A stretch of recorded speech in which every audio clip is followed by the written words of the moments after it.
So if we're talking about sort of bringing together the idea of athleticism and let's just say growth overall as a human being, what are some of the questions or what are some of the pieces that have to be there to say you're ready to go for it, or you're ready to take on as hard of training as you possibly can? Yeah, and that's a level of maturity, and I think the maturity is coupled with also a great coach who can be able to at least let the athlete make a decision when they have to, right? So there's two things, and this brings my mind to two different things.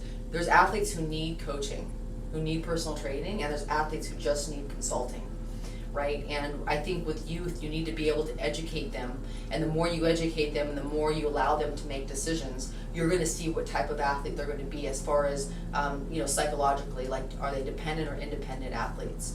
And I say examples of that, like Rebecca Voigt to me is a very independent athlete. She knows what she needs.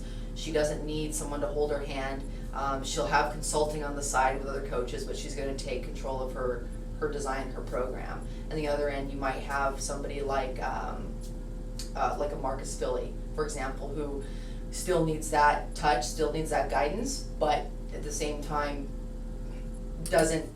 can't be let loose. Like he still wants to know what the plan's going to be, right? He's not. So what I'm trying to get at is they're either going to be independent or dependent. And there's not a right or wrong. It's just who they are in their makeup. I think as youth, you go with the first of being dependent. They need you. They need to understand what the sport is, what the commitment's going to be, what the long-term plan looks like. And the truth comes when, in the truth talk, when it comes to 18 years old and there's that 2 or 3 year gap where they have to wait out that time period to come back potentially or not. And I'll get into that in a later conversation. But in terms of, just understanding what that athlete needs. And I think an athlete going to the games, which I have an athlete this year going to the CrossFit Games, the biggest thing I'm enforcing in him is being independent, being an independent thinker, because when he's out there in that stadium and I can't tell him what to do, he needs to make those decisions, and he needs to know what fatigue is, what states of fatigue there are in CrossFit, not just one, and also be confident in those decisions because he knows himself.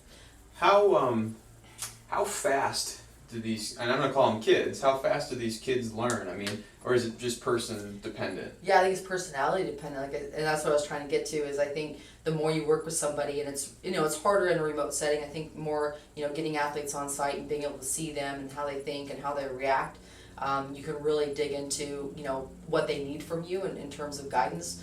But my philosophy as a coach is getting an athlete to be able to be self-efficient. Because if I can get them to be self-efficient, that I know when they're out there on their own, they're going to be able to execute when they need to. And I think that adds to resiliency. So that term again coming up, I think that adds to that pool.